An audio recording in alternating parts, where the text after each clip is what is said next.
आप इस शो में 3-4 पैसे बढ़ाने के टिप्स के बारे में ज़रूर बताइएगा राज। नहीं, कुछ वो तो टिप मैं नहीं बता सकता। हम मनी की नहीं, हम वेल्थ की बातें करेंगे हाँ, हाँ। कि वेल्थ क्रिएशन कैसे होता है, वेल्थ मैनेजमेंट कैसे होता है।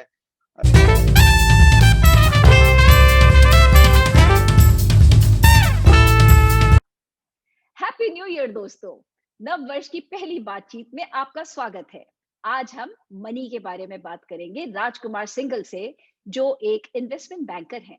राजकुमार Singhal bank of America Merrill Lynch south east Asia के country executive, Asia Pacific executive committee के सदस्य, bank of America Singapore limited के प्रतिनिधि निदेशक, representative director and south Asia local markets and rates trading के प्रमुख सदस्य रह चुके हैं। Raj is an alumnus of MGM School, EMMS Sector 5, Senior Secondary School Sector 4, DPS Bhilai, IIT BHU, and IIM Kolkata. राज ने एनालिस्ट के रूप में डीएसपी मेरिल लिंच से अपने करियर की शुरुआत की और कुछ सालों में वे मैनेजिंग डायरेक्टर बन गए।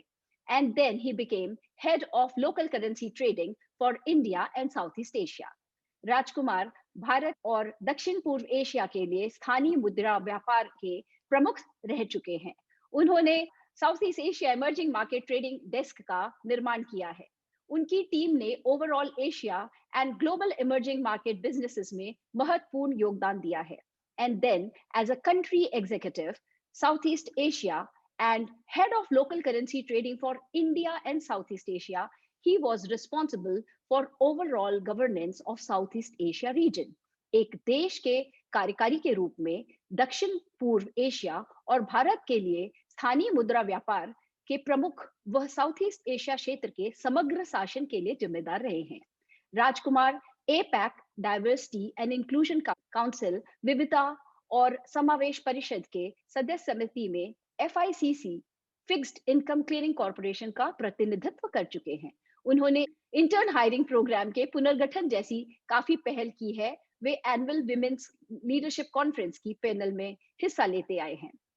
राजकुमार Cherie Blair foundation for women में एक मेंटर है और भिलाई एजुकेशन चैरिटेबल ट्रस्ट के मैनेजिंग ट्रस्टी भी हैं। वे एक ब्रांड न्यू स्टार्टअप मल्टीपाई के को फाउंडर हैं, जो एक वेल्थ टेक कंपनी है। Let's welcome my dear friend Rajkumar Singhal. Singhal साहब हैप नमस्कार। नमस्कार जूही जी, और आपको भी नववर्ष की बहुत हार्दिक शुभकामनाएँ। आपने बड़ा लंबा-चौड़ा इंट्रोडक्शन दिया, उसके लिए बहुत-बहुत शुक्रगुज़ार। स्वागत है आपका इस शो में। आज बहुत एक्साइटमेंट है कि नए साल की पहली बातचीत मनी पे हो रही है, और इस आशा के साथ कि जो भी शो में हिस्सा ले रहे हैं और देख रहे हैं हमें, उनका बैंक बैलेंस जरूर बढ़े। आप इस शो में 3-4 पैसे बढ़ाने के टिप्स के बारे में जरूर बताइएगा राज। हाँ, बिल्कुल जूही, तो पहली बात तो आपने शो का नाम रखा है let's talk money, and it's a very बड़ा कैची सब्जेक्ट है। बट फ्रैंकली हम मनी की नहीं, हम वेल्थ की बातें करेंगे हाँ, कि हाँ। वेल्थ क्रिएशन कैसे होता है, वेल्थ मैनेजमेंट कैसे होता है।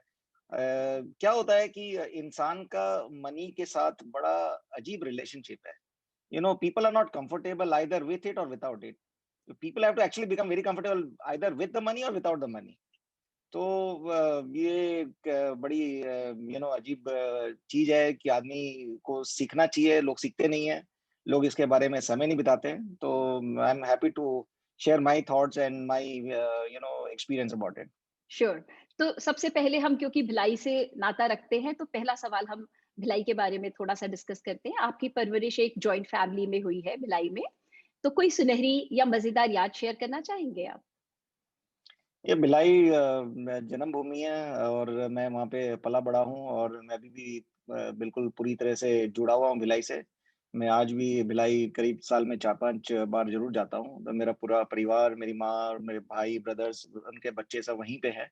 बहुत सारी सुनहरी यादें हैं। आपने बताया मैं एमजीएम में पढ़ता था, फिर then I went to EMM sector 5 with sector 4, and then I was finally with DPS के हम पहले बैच के थे। That was when the DPS was started in when I was in class 9, but I joined in class 10। तो हमारा बड़ा लंबा चौड़ा परिवार था, जॉइंट फैमिली थी, बड़े बहुत सारे बच्चे थे। तो कई बार घर वालों को ये भी नहीं पता था कौन सा बच्चा कौन सी क्लास में है। तो बट ये ज़रूर रहा कि उन्होंने हमेशा हमारे पिताजी ने हमें बड़ा प्रोत्साहित किया कि आप पढ़ सबको सबको प्रोत्साहित किया कि आप पढ़िए। बाकी वैसे पढ़ाई हमने दोस्तों के कारण ही की है। तो वेरी दोस्तों को देख-देख के बस अब पढ़ लिए, लोग जा रहे थे बोले आईआईटी करना है, तो हमने भी आईआईटी कर लिया। आईआईटी पहुँच गए, तो वहाँ हमें कुछ हमने ना आईआईएम का नाम ही नहीं पता था। वहाँ लोगों ने बोला या तो लोग जीआरई देते हैं और अमेरिका चले जाते हैं, या लोग एमबीए करते हैं। मैंने कहा अमेरिका जाने के लिए जीआरई देना पड़ेगा, अंग्रेजी पढ़नी पड़ेगी, अंग्रेजी हमारे बस की थी नहीं, हमने कहा छोड़ो उसको, बोले एमबीए करते हैं। तो ऐसे ही यार दोस्तों के पीछे-पीछे पढ़ लिख लिए। आपने बहुत अच्छा ये पॉइंट उठाया अंग्रेजी का। आपके माध्यम से मैं भिलाई के सभी छात्रों को इंग्लिश के बारे में थोड़ा-सा एक क्वेश्चन पूछना चाहती हूँ कि आप अभी तो आप हांगकांग में इतने बड़े पोज़ीशन पे रह चुके हैं और आप भिलाई से शुरू की जर्नी और इंग्लिश आपने पॉइंट किया कि उतनी अच्छी नहीं थी। तो इस चैलेंज को कैसे ओवरकम किया? और आप हौसला दीजिए इन बच्चों को भी। एक तो ख़ैर ये बड़ा एक एडवांटेज था कि हम शुरू से इंग्लिश मीडियम स्कूल में पढ़े हैं। तो चाहे वो माँ-बाप की दूरदृष्टि कहिए उसको, उन्होंने इंग्लिश मीडियम स्कूल में डाला तो आदमी थोड़ी बहुत अपने आप इंग्लिश सीख जाता है। बाकी ज़्यादातर लोगों से वार्तालाप करके और पढ़ के, सुन के वैसे ही सीखी हमने, मतलब कोई मैजिक तो है नहीं इसमें। It's like any skill. Skill में होता है कि आप जितना उसके ऊपर मेहनत करेंगे, उतनी आपकी बढ़ेगी।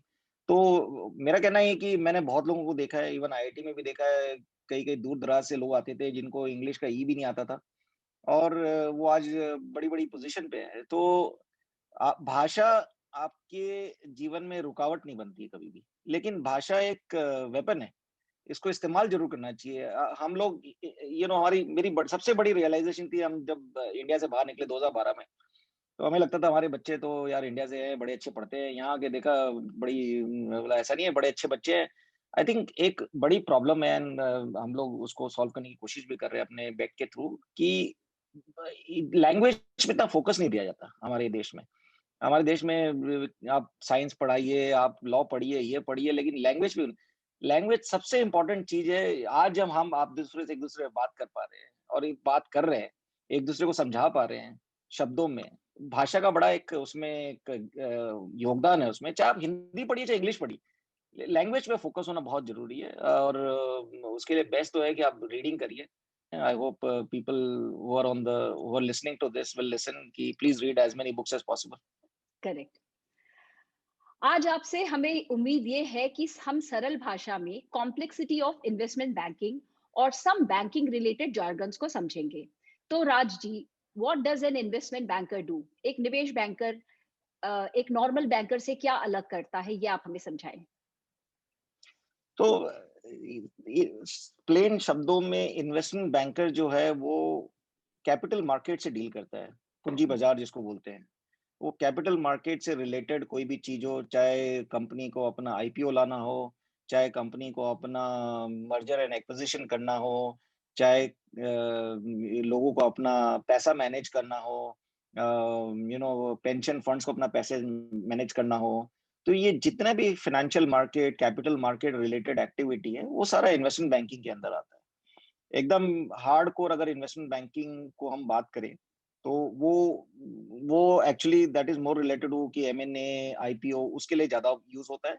बट अभी आजकल इन्वेस्टमेंट बैंकिंग को थोड़ा-सा पूरा कैपिटल मार्केट इंक्लूड कर लिया गया है, उसमें सब कुछ आता है, तो उसमें इन्वेस्टमेंट भी आती है, इन्वेस्टमेंट बैंकिंग भी आती है। सो ये मिला के एक आपका इन्वेस्टमेंट बैंकिंग बनता है। अच्छा, तो जो हमारा अगला सवाल है, वो आपके गुरुजी ने भेजा है, राजकुमार शर्मा साहब ने।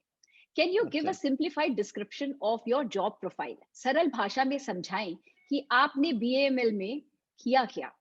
You can take an example if you want to ना, अपने जो साउथ ईस्ट एशिया में ईएम ट्रेडिंग डेस्क बनाई थी उसकी, उसके दौर से, उसके एग्जांपल से, या आप जैसे भी हो आपकी जॉब प्रोफाइल हम समझना चाहते हैं। अच्छा। तो कोशिश करता हूँ मैं, थोड़ा-सा मुश्किल सवाल है। काम मेरा मुश्किल नहीं था लेकिन सवाल ज़रा मुश्किल है। इसको आप समझिए जैसे आप कोई भी कंपनी है और हम कंपनी से ज़्यादा हम गवर्नमेंट ऑफ इंडिया के साथ डील करते थे। तो जैसे गवर्नमेंट ऑफ इंडिया को की कोई भी बैलेंस शीट होती है, उसमें 2 चीज़ें होती है, आपका रेवेन्यू होता है, जो आपसे हमसे टैक्स लेती है सरकार, और खर्चा हमेशा सरकार उससे ज़्यादा करती है। तो अभी सरकार को अगर ज़्यादा खर्चा करना है, तो कहीं से तो बोरो करना पड़ेगा उसको, पैसा कहीं से उधार लेना पड़ेगा। तो सरकार को पैसा कौन देता है? सरकार को पैसा बैंक देती हैं, और भी कई सारी इंस्टीट्यूशन जो सरकार को पैसा देती है। जो सरकार पैसा देती है, जो सरकार को वो पैसा देते हैं, सरकार को उनके बदले बॉन्ड देती है। तो अच्छा। इनको फिक्स्ड इनकम बॉन्ड बोलते हैं। और ये बॉन्ड जो होते हैं, जैसे शेयर्स होते हैं, ये वैसे ही ट्रेड होते हैं बाजार में। इनका अच्छा। भाव रोज ऊपर नीचे होता है कि कई सारी चीजें हैं। देश में आज मुद्रास्फीति कैसी है, आज कोई डिमांड सप्लाई यूजुअल होती है। तो कई सारी चीजों को मिला के चीजें होती हैं जिसके कारण बाजार रोज ऊपर नीचे होता है इसमें। शेयर बाजार जैसे ऊपर नीचे नहीं होता है, लेकिन होता है। तो इसकी हम लोग तो इसमें समझ लिया हम सरकार की मदद करते थे, उनकी फिस्कल डेफिसिट मैनेजमेंट में। सो एक काम वो था। दूसरा काम था फॉरेन एक्सचेंज, जो अपना मुद्रा फॉरेक्स ट्रेडिंग। बाजार है। हाँ, तो वो उसमें अब कई सारी कंपनियां हैं, उनको डॉलर खरीदना है, बाहर से कोई चीज आपने मंगाई है, या एक्सपोर्ट का आपका बिजनेस है, उनको डॉलर में पैसा मिलता है, उनको डॉलर से इंडियन रुपी में कन्वर्ट करना है। तो वो जो कन्वर्जन है, उसको हम लोग हेल्प करते थे। ये भी बाजार में शेयर बाजार जैसे ही ट्रेड होता है, इसका भी भाव ऊपर नीचे होता है। तो समझ लीजिए बस ये बिज़नेस था। I hope I was able to explain it. So basically जो फॉरेक्स ट्रेडिंग आप लोग करते हैं वो अलग है, जो लोग और करते हैं वो थोड़ा अलग है, राइट? और समथिंग सिमिलर। बाज़ार वही है, बाजार उसमें वही कुछ लोग अपना पैसा ल लगाते हैं, लगा। हम लोग यहाँ ओके। पे क्लाइंट को हेल्प करते थे। अच्छा। अच्छा। आई थिंक बहुत अच्छा सवाल दिया, पूछा उन्होंने, मुझे भी समझ आ गया। आपको पता है मेरी फाइनेंस की नॉलेज जरा पैदल है। अच्छा। अच्छा राज, ये बताइए कि इक्विटी ट्रेडिंग को तो हम ज्यादातर लोग समझ पाते हैं, पर आप एक मैक्रो इन्वेस्टर हैं। So what is macro trading? So जैसा मैंने अभी आपको पिछले सवाल में बताया, जो फिक्स्ड इनकम ट्रेडिंग होती है, जो फॉरेन एक्सचेंज ट्रेडिंग होती है, इनको मैक्रो ट्रेडिंग बुलाया जाता है। और इनको मैक्रो ट्रेडिंग इसलिए बुलाया जाता है कि ये जो जिस चीज़ पे ये डिपेंडेंट होते हैं, जैसे इक्विटी ट्रेडिंग है। इक्विटी ट्रेडिंग में हो गया कि भई आप रिलायंस का शेयर खरीद-बेच करते हैं। तो उसमें ज़्यादा इम्पोर्टेंस ये है कि रिलायंस कंपनी क्या कर रही है, कि हम्म। भई ठीक है, बाज़ार भी ऊपर-नीचे होता है, लेकिन ज़्यादा इम्पोर्टेंट है कि भई रिलायंस की कंपनी की फ्यूचर कैसी है, उसके आगे की कैश फ्लो कैसे रहेंगे, तो उसके बेसिस पे रिलायंस के शेयर ऊपर-नीचे होते हैं। जो जो मैक्रो ट्रेडिंग जिसको बोलते हैं, और fixed income and foreign exchange trading, उसमें जो वेरिएबल्स जिसके बेसिस पे ये बाजार ऊपर-नीचे होता है, ये मैक्रो फैक्टर्स होते हैं। जैसे देश की सिचुएशन कैसी है आज, इन्फ्लेशन क्या है, ग्रोथ कैसी है जीडीपी की, इसमें आपका अगेन डिमांड एंड सप्लाई दोनों में आता है। सो ये जो मैक्रो फैक्टर होते हैं, इन्फ्लेशन, ग्रोथ, कंट्री की पॉलिटिकल सिचुएशन कैसी है, तो ये बिकॉज़ ये मैक्रो फैक्टर पे डिपेंड करते हैं, इसलिए इनको मैक्रो ट्रेडिंग बोला जाता है। अंडरस्टैंड, अब समझ आया मुझे। अ, इंसान को किस उम्र से इन्वेस्टमेंट स्टार्ट करना चाहिए राज? और मिलेनियल्स को आप इन्वेस्टमेंट जर्नी के लिए कुछ गाइड कीजिए। आई थिंक जैसे मैंने बताया ना, मनी से हमारा रिलेशनशिप बड़ा अजीब है। हमें एक तो समझ नहीं आता, बहुत लोगों को सिखाया नहीं जाता कभी भी। सो जो आपने मेरी नई स्टार्टअप का जिक्र किया, हमारा टैगलाइन भी यही है कि because investing is an ignored life skill. Yes. कोई इसको सिखाता नहीं है। तो करियर के बारे में आपको बहुत सारे लोग ज्ञान देने को मिल जाते हैं। हमारे भी बड़े मेंटर रहे कि जिन्होंने हमें बताया कि करियर में कैसा करना चाहिए, लेकिन किसी ने हमें ये नहीं बताया कि भाई पैसा कैसे मैनेज करना है। तो खुद ही सीखना पड़ता है। मुझे एक एक आपको डेटा देता हूँ, हार्वर्ड की एक स्टडी है। उन्होंने बड़ी स्टडी की कि at what age people manage their personal finance at best, कि अगर उनको लोन लेना है तो उनको बेस्ट रेट मिलता है, इन्वेस्ट करना है तो बेस्ट करते हैं। तो वो एज है वो 53, 53 इयर्स। अच्छा। और मेरे हिसाब से वो काफ़ी लेट है कि आपको 53 साल की उम्र में जाके पता लगा कि अपना पैसा कैसे बेस्ट मैनेज करना है। मेरे ख्याल से पैसा आपको डे 1 से मैनेज करना चाहिए। जैसे ही आप कमाई करने लगे, आप नौकरी कर रहे हैं, बिज़नेस कर रहे हैं, जो भी कर रहे हैं। आई थिंक आपको 25-26 जो भी आपकी जब भी उम्र में आपने काम शुरू किया, आपको उसी दिन से you should think about saving first, and as soon as you think about saving, you should think about investing. So देखो उसमें उसको कहाँ कुछ। लगाना है। हाँ, तो कहाँ लगाना है वो आप बताइए। नहीं, कहाँ लगाना है तो नहीं, मैं देखिए आदमी के 3-4 बड़े स्पेसिफिक गोल होते हैं, और एक किसी से मेरी आज ये कल भी बात हो रही थी इस टॉपिक के बारे में कि आदमी को कैसे सोचना चाहिए अपने गोल के बारे में, ये वो। तो बड़े 4 मेन चीज़ इम्पोर्टेंट होती है। तो सबसे इम्पोर्टेंट चीज़ होती है कि आदमी की रिटायरमेंट प्लानिंग होती है। एंड बड़ा अजीब लगेगा कि आप बोलोगे कि 25-26 आप शुरू कर रहे हो, रिटायरमेंट की बात कर रहे हो। लेकिन आदमी कभी तो रिटायर होगा। तो I think saving is very important. So retirement planning, तो ये 3-4 गोल है, उसमें सबसे इंपॉर्टेंट मेरे हिसाब से गोल होता है रिटायरमेंट प्लानिंग। दूसरा एक इम्पोर्टेंट गोल होता है आदमी का कि चिल्ड्रन एजुकेशन, आदमी कॉम्प्रोमाइज़ नहीं करता उसमें। तो आप सोच रहे होंगे कि मैंने घर की बात ही नहीं की है। पहले में बात की है, ना दूसरे में बात की है कि घर बड़ा इम्पोर्टेंट होता है, लोग पहले घर ले लेते हैं। मेरे हिसाब से आदमी का तीसरा इम्पोर्टेंट गोल होना चाहिए घर, बिकॉज़ घर क्या है, आप कई टाइम रेंट पे भी रह सकते हैं, जीवन भर भी रह सकते हैं, आपको पता भी नहीं होता कि कहाँ रहना है, लोग घर बना लेते हैं, फिर वहाँ रहते ही नहीं कभी भी, कहीं और चले जाते हैं। तो I think house is not that important, और ये मैंने बड़े, this is my hard learning I would से बाय पर्सनल। और चौथा होता है कि चिल्ड्रन्स मैरिज। सो ये 3-4 जो गोल हैं, उसके बेसिस पे आपको आपकी सेविंग्स आपको डिटरमाइन करनी चाहिए। आपने भी सुना होगा, हमने सुना था कि आदमी को पैर उतने ही फैलाने चाहिए जितनी चादर है। And just remember one thing, जो मिलियनेयर्स होते हैं, नॉट मिलेनियल्स, मिलियनेयर्स होते हैं जो, ये they millionaires, become millionaire by saving millions, not by making millions. आप हम्म, पैसे कितने ही बना लो, अगर आपने सेव नहीं किया, वो पैसे आपके कोई काम नहीं आएँगे। तो hmm. I think first in rule of principle of investing is to save. तो पहले दिस इज सेविंग करिए। This is very interesting for me because मुझे सेविंग का मंत्र नहीं दिया गया था। 2021 में इन्वेस्टमेंट स्ट्रेटजी क्या होनी चाहिए? 2020 भी आप देखें, थोड़ा लुक बैक करिए आप, तो बड़ा अजीब-सा ही साल था। मैं और ये आई मीन कोविड रिलेटेड था, तो मैं कोविड की बात नहीं कर रहा हूँ, बट आप बाज़ार भी देखिए, तो आप साल शुरू हुआ, लोगों को लगा कि बड़ा अच्छा साल है, तो शेयर बाज़ार भी चलने लगे थे, सब कुछ चल रहा था। फिर अचानक कोविड आ गया। कोविड आ गया, बाज़ार 30-30% चले घुस गए अंदर, और सबको लगा कि बस दुनिया खत्म होने वाली है। और हुआ यूँ कि 1 महीने में बाज़ार ने रिकवरी शुरू कर दी, और चलते गया फिर वो बाज़ार। और अब मेरे ख्याल से आई थिंक अगर आप शेयर बाज़ार देखेंगे, इंडिया का निफ्टी है शायद कुछ 15% ऊपर है शायद साल में अभी। तो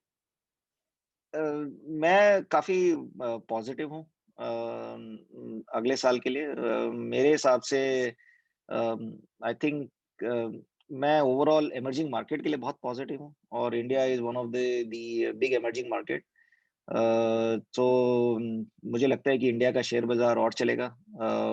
हैविंग सेड दैट कि अभी थोड़ी-सी ज़्यादा गर्मी है बाज़ार में, हो सकता है बाज़ार कभी भी गिर सकता है। एक चीज़ मैं बताना चाहूँगा, शेयर बाज़ार में जो लोग इन्वेस्ट करते हैं, वो हर किसी के लिए नहीं है। क्योंकि बाज़ार क्या होता है, मेरे भी कुछ जानकार लोग हैं, जो बाज़ार गिरा मार्च में, उस समय लोगों को खरीदना चाहिए था, लेकिन क्या होता है, ये ग्रीड एंड फियर होता है जो बाज़ार में। ये अजीत जोश जैसे है, ना जीने देते हैं, ना मरने देते हैं। तो कई लोगों ने पैसे निकाल लिए। तो अगर आप वोलेटिलिटी शेयर बाज़ार में बढ़ी रहती है, बाज़ार कभी भी 10, 20, 25% गिर जाता है, 30-40% बहुत रेयरली गिरता है, वो विपदा आने से ही गिरता है ऐसे। तो पहली बात तो बाज़ार में उन्हीं लोगों को होना, शेयर बाज़ार में खासकर उन्हीं लोगों को होना चाहिए जिनमें झेलने की कैपेसिटी हो, पैसा लॉन्ग टर्म हो। आप अगर 5 साल से कम आपका पैसा है, तो आपको शेयर बाज़ार के बारे में सोचना नहीं चाहिए। तो एक स्टेप बैक लेते हैं। I think the way to approach investment is asset allocation. सबसे इम्पोर्टेंट चीज़ आदमी को एसेट एलोकेशन में लगाना चाहिए कि भई मेरा 3-4 चीज़ें हैं, जो 3 मेन चीज़ें आप सोच लो, 4 मेन चीज़ें हैं। पहला है शेयर बाज़ार, दूसरा है fixed income which is either your bank deposit, और म्यूचुअल फंड्स भी होते हैं फिक्स्ड इनकम के। तीसरा है गोल्ड, और चौथा है घर, real estate. I mean these are the 4 big investments people have to look at. And so the key point is to how you can allocate your say 100 correct. Rupees you have, और आप 100 रुपए कैसे allocate करेंगे। काफ़ी सारी study है, और कई लोग बोलते हैं कि your equity investment should be related to your age. ये बिल्कुल गलत है मेरे हिसाब से। बिकॉज़ अगर आप यंग हैं, तो आपकी इनकम जर्नी बहुत लंबी है आगे।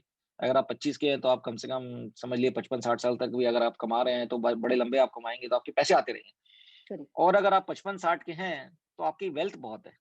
राइट, हम्म, मतलब नॉर्मल सर्कमस्टेंसेस में बोल रहा हूँ। हम्म, हम्म, तो इन दोनों सिचुएशन में मुझे लगता है कि equities always gives better investments. Share बाजार में इन्वेस्टमेंट सबकी होनी चाहिए। थोड़ी रेशियो कुड भी, आपका जितनी कैपेसिटी होती है 40, 50, 60, 70, जो भी है, whatever, depending on your risk appetite, I think you should keep. और तो मैं थोड़ा काफ़ी पॉज़िटिव हूँ। मुझे लगता है कि शेयर बाज़ार ठीक रहेगा अगले साल। और अगले साल? थोड़ा-सा मैं अभी रियल एस्टेट भी मुझे दिख रहा है कि काफ़ी थोड़े से ट्रांज़ैक्शन होने लग गए हैं बम्बई शहर में। हुँ, ख़ासकर आई थिंक इंडिया में होने लग गए हैं। ओके। काफ़ी टाइम से हुए नहीं हैं। तो ओवरऑल ठीक लग रहा है मुझे। चलिए, ये बहुत अच्छी बात है। मैं आपका मेरा न अगला सवाल यही था शेयर मार्केट से रिलेटेड। तो हम नेक्स्ट पे चलते हैं। Value investment versus growth investment में आप क्या सुझाव देना चाहेंगी? इन दोनों फंडामेंटल अप्रोचेस में what's your take on each? I think ये बड़ा एक डिबेट चल रहा है आज के दिन बड़ी दुनिया में चल रहा है, सिर्फ़ इंडिया में नहीं है क्योंकि जो ग्रोथ कंपनीज़ हैं, ख़ासकर यूएस में देखिए इंटरनेट कंपनीज़ हैं, ये काफ़ी ऊपर चली गई हैं और इन इन कइयों के तो इनकम भी नहीं है और सेल्स के बेसिस पे वो ट्रेड हो रही है। Hmm, but ultimately actually if you look at, I mean, and this is the same journey when Google start हुई थी, Facebook start हुई थी या एप्पल स्टार्ट हुई थी। तो उनके भी एप्पल तो चलो फिर भी शुरू से पैसा बना रही है, गूगल, फेसबुक शुरू से कम बना रही होंगी। ये भी ऐसे ही कम पैसा बनाते थे। बट बिकॉज़ इनकी जो कैपेसिटी है एंड टेक्नोलॉजी कंपनी है, इनमें काफ़ी लेवरेज होता है इन द सेंस कि एक आपने एक पीस ऑफ कोड लिख दिया है, उसके बाद आप you can reach to millions and billions of people, right? I mean, Facebook if you see is like 2-3 billion people use out of the 7 billion population in the world. तो इनमें leverage बहुत होता है। सो इनका आगे जाके जो पैसे बनाने की जो कैपेसिटी है, वो बहुत होती है। तो ये थोड़ा-सा डिबेटेबल है मतलब मैं बहुत ज़्यादा इसमें वैल्यू और ग्रोथ मैं थोड़ा-सा ग्रोथ वाला आदमी हूँ वैसे। बट अच्छा। मैं जो वैल्यू ट्रैप भी बोलते हैं कइयों कइयों को कि वैल्यू ट्रैप जिसको बोलते हैं कि these are all dying industries hmm, कि वो खत्म हो जाएँगी अगले 5-6 साल में। लेकिन खत्म हो जाएँगी और उनके पास पैसा तो बन रहा है उनका भी, लेकिन वो अगले 5-10 साल में खत्म हो जाएँगी। तो टर्मिनल वैल्यू 0 है उनकी, ये एंड अच्छा, वैल्यू 0 है। तो ये ऑलराइट। डिबेट अजीब है बट मेरे हिसाब से I think if you look at over a 10-20 year period ultimately market works on cash flow. Hmm, किसका ज़्यादा पैसा बनेगा उसी को हुँ, ही ज़्यादा वैल्यू मिलेगी। Okay. How to select safe debt instrument after Franklin fiasco?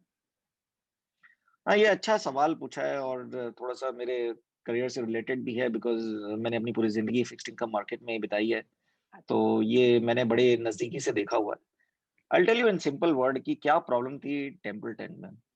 तो जो म्यूचुअल फंड होता है I am sure you are aware mutual fund में होता है डेली लिक्विडिटी होती है।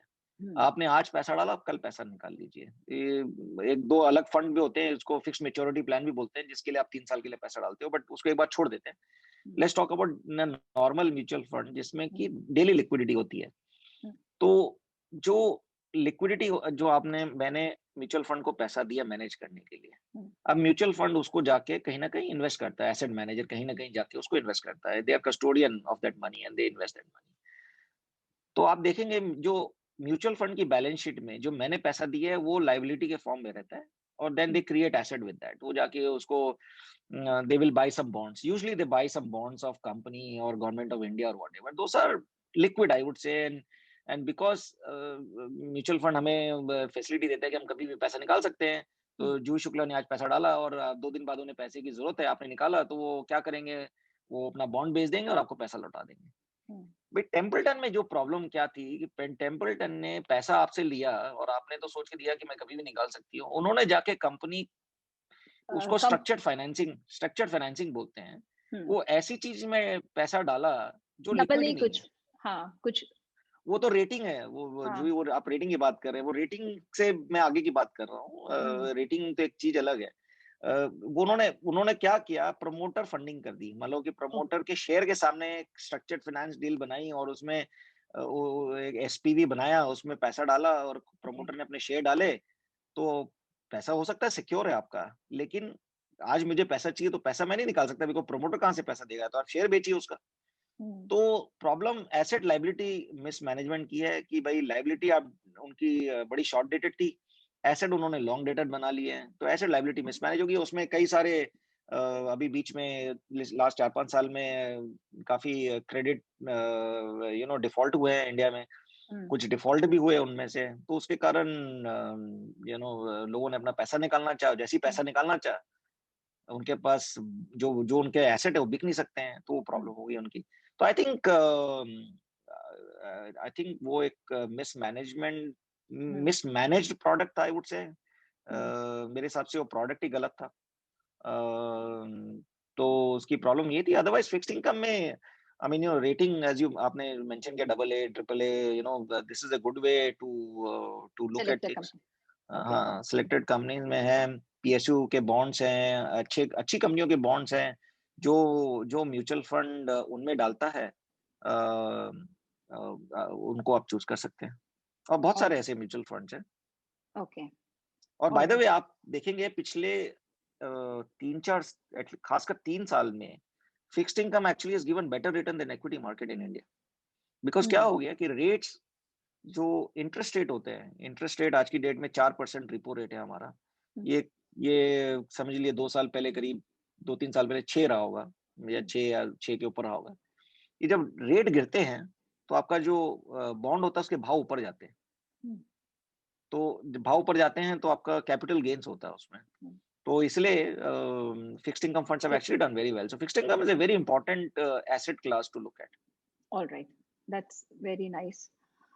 What's the best asset allocation for 10 years investment period? आप उसमें कुछ चेंज करना चाहेंगे, कुछ एडिशन करना चाहेंगे? मेरे हिसाब से 10 साल के पीरियड में तो I mean for sure now and even otherwise also, I think hmm, equity market will always give you better return. all right. Equity में बिकॉज कुछ। इक्विटी में क्या होता है कि इक्विटी का रिस्क प्रीमियम होता है, वो ज्यादा होता है, बिकॉज उसमें वॉलेटिलिटी होती है, उसमें थोड़ा सा रिस्क होता है। आप शेयर होल्डर हैं, you are taking more risk on the company, and because of that they always give you better return. So I think 10 साल के पीरियड में I have no doubt in my mind कि equity will give you better. और अभी तो खैर, more importantly now, आज की डेट में डेट में कोई यील्ड ही नहीं है आपको। आप कोई भी डेट प्रोडक्ट लेना चाहेंगे, आप बैंक डिपॉजिट करिए, कुछ भी करिए, आपको पोस्ट टैक्स 4% के ऊपर मिलेगा ही नहीं। और इक्विटी फॉर श्योर। अच्छा, इक्विटी में दूसरा एक फायदा है इंडिया में खासकर, इक्विटी में आपका टैक्स रेट बहुत कम है। हम्म, तो इक्विटी इन्वेस्टमेंट करते हैं आप, उसमें शॉर्ट टर्म टैक्स है 15%, लॉन्ग टर्म है 10%। वही फिक्स्ड इनकम है, उसको आपको 3 साल होल्ड करना पड़ेगा, तो आपको उसमें कैपिटल गेन्स बेनिफिट मिलता है। तो मेरे ख्याल से टैक्स के हिसाब से भी, और अभी इंटरेस्ट रेट बड़े लो भी हैं, तो मैं तो आई वुड फेवर इक्विटी। तो आप बताना चाहेंगे कौन सी कंपनीज के शेयर्स खरीदने चाहिए? नहीं, वो कुछ तो टिप। मैं नहीं बता सकता, because I am not a financial advisor. तो आप, हम्म, बट मैं ये जनरली बता सकता हूँ कि आप बड़े आप। अच्छे अच्छे म्यूचुअल फंड्स हैं। कोई भी आप large cap, mix of large cap, small cap, mid cap fund में आप इन्वेस्ट करेंगे, I am sure it's going to do well, and that's what I do for my own money. Okay. Okay. So Raj, the next we would like to know what is wealth tech, and अपनी company Multipie के बारे में बताइए। तो multiply का actually, ये जितनी भी हमने अभी तक वार्तालाप की है, ये हमने देखा कि कई चीजें हमने देखी है। एक तो मैंने as I said right, investing is ignored life skill. लोगों को पता ही नहीं है कि कैसे अपनी पैसे मैनेज करनी चाहिए, क्या करना चाहिए। दूसरा, हमेशा आप देखेंगे कि investing is also very social. आदमी अकेले नहीं करता है कोई भी चीज, आदमी को घबराहट होती है अकेले में। आदमी देखता है कि भाई, हर आदमी को कॉन्फर्मेशन चाहिए होता है, मैं 3-4 लोगों से बात कर लूं, हम बात करते हैं, हमें लोग कॉल करते हैं। तो ये इन चीजों को मिला के हमने ये जो मल्टीपाई बना रहे हैं, अभी मैं और मेरे 2 पार्टनर और हैं, हम 3 लोग मिलके बना रहे हैं इसको। इसको कहते हैं सोशल इन्वेस्टिंग। तो हम एक कम्युनिटी बना रहे हैं, जहाँ पे आप आइए और आपके you will meet other people who are very similar to you, who also are interested in wealth management. उनको अपना पैसा मैनेज करना है, तो बहुत सारी शेयर्ड नॉलेजेस होती हैं, वो एक दूसरे से शेयर कर सकते हैं। एंड दूसरा, so that is one part. दूसरा पार्ट है कि हम आपको उसमें एडवाइजरी भी देंगे। आपने जैसे सवाल पूछा कि भाई कहाँ कौन से म्यूचुअल फंड में डालना चाहिए, तो हमारी यूजिंग सर्विसेज। आर, हाँ, AIML, we call it robo advisory है हमारी, वो रहेगी हमारी। And plus we'll have a human advisory as well, वो बेसिस पे एडवाइजरी होगी। अच्छा। एंड तीसरा, एग्जीक्यूशन, आप उसी में ही आपको जो भी खरीद बेच करना है, you know start with mutual fund, and then बाद में हम शेयर बाजार में भी आएंगे, मतलब स्टॉक्स भी आएंगे। तो यू कैन एग्जीक्यूट एज सो।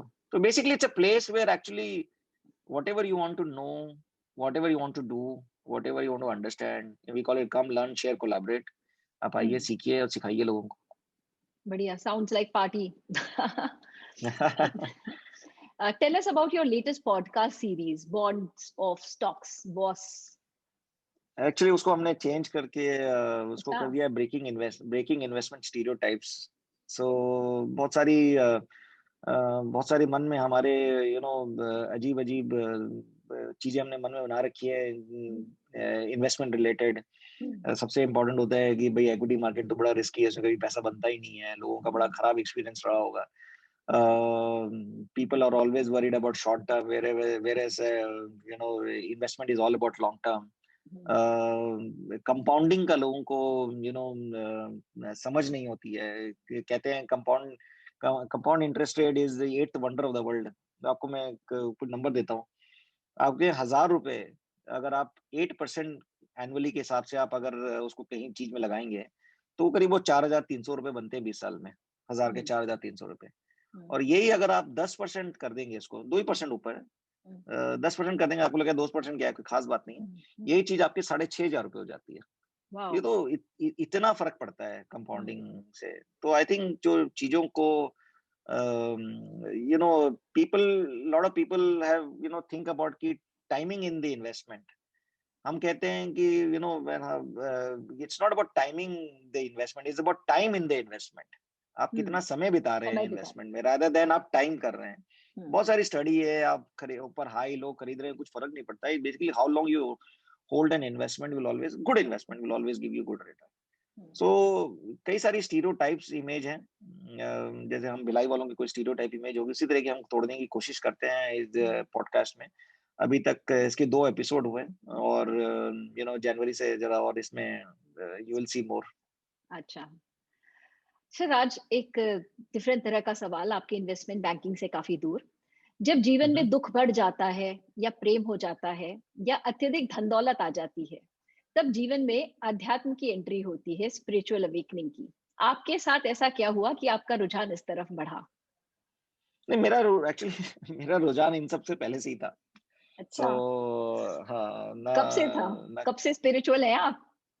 मैं एक्चुअली बचपन से ही, मतलब I will include little bit of puja paath also into spirituality, but मैं शुरू से था कि मेरे हो सकता है कि मैं बिकॉज मैं बनारस में पढ़ा हूँ, तो भोले बाबा में मन लग गया हमारा वहाँ पे। फिर बाके बिहारी जी में मन लग गया। तो स्पिरिचुअलिटी हमारी काफी शुरू से है। अच्छा लगता है मुझे, मैं पढ़ता हूँ इन सब चीजों के बारे में थोड़ा सा। तो I like it, so I been it's been long, so I will not say something which has led to me into this, but yes, मतलब I आप would झटका वटका नहीं लगा आपको, आप धीरे धीरे नहीं इस तरफ बढ़ नहीं चुके ना हैं। ना ना तो जोर का आपके लगा ना ना ना आपके फेवरेट ऑथर्स या इस सॉरी गुरु, स्पिरिचुअल लीडर्स कौन कौन से हैं जिनकी बातें आप आजकल एक पढ़ रहे हैं? एक को मैं बहुत इनके यूट्यूब है, एक स्वामी सर्वप्रियानंदा जी हैं जो में विवेकानंद सोसाइटी न्यूयॉर्क के में हेड है शायद वहाँ पे। अच्छा। तो बेलूर मठ से हैं वो, और I think is may be is from IIT और आई हैव नो आइडिया। सो काफी अच्छा वो लिटरेचर, जो हमारे बड़े पुराने जो 5-6 हज़ार साल पुराने लिटरेचर है, या उससे भी ज्यादा पुराने होंगे, वेद है, पुराण है, बड़े बड़े उनके उनके बारे में, गीता है, उनके बारे में he speaks. And he doesn't, good thing about him is that he doesn't, वो अपना व्यू नहीं लगाते हैं, वो बताते हैं कि लिटरेचर में क्या लिखा हुआ है, तो ऑलराइट। सब चीज का अल्टीमेट मैसेज एक ही है कि हम ब्रह्मास्मि तत्वमसि, I am God, God is inside you. तो यही है सार जीवन का, सब आपके अंदर है, बाहर आप खोज रहे हैं आपके अंदर सब कुछ। वाह वाह। तो तो ये आपका एक अच्छा रूप देखने को मिला है आज। चलिए रैपिड फायर की तरफ चलते हैं, बिल्कुल। जल्दी जल्दी आंसर कीजिएगा। Who is your idol? At least one investor banker and one life idol. Life idol, I would say Bill Gates. He really inspires me. In investment related world में, I would say Warren Buffett. Tell us a peculiar habit of a banker. Talks too much about money. What advice would you like to give your younger self? Anything would you like to change or have done differently? Just read a lot. Okay. आपको कौन सा खेल खेलना पसंद है पैसों के अलावा? What's your favourite sport?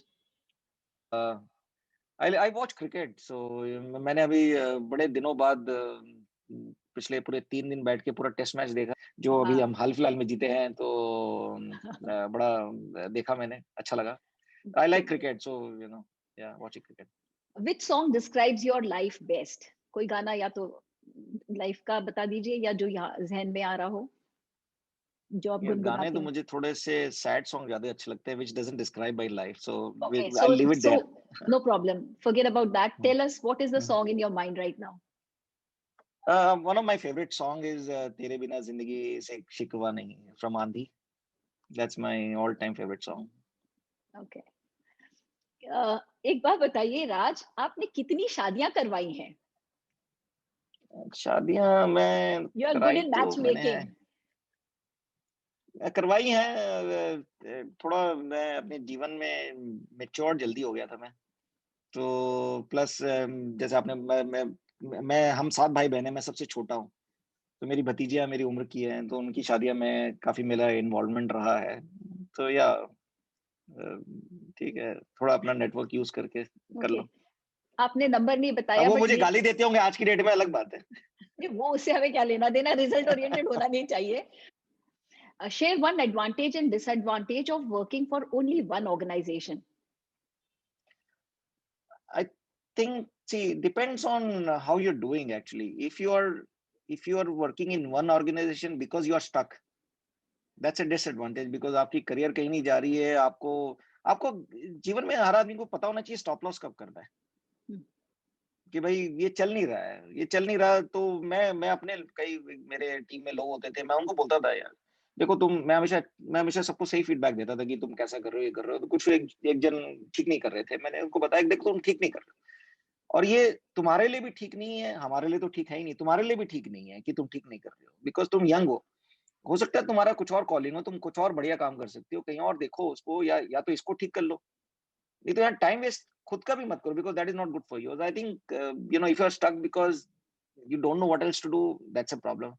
Otherwise, I mean, I'm a big beneficiary of sticking to one company. Yes, So I would that's say actually it is very good, and I've actually not seen many successful cases of people jumping around. It okay. never, mostly it doesn't work out. Alright. People who change too much never works out.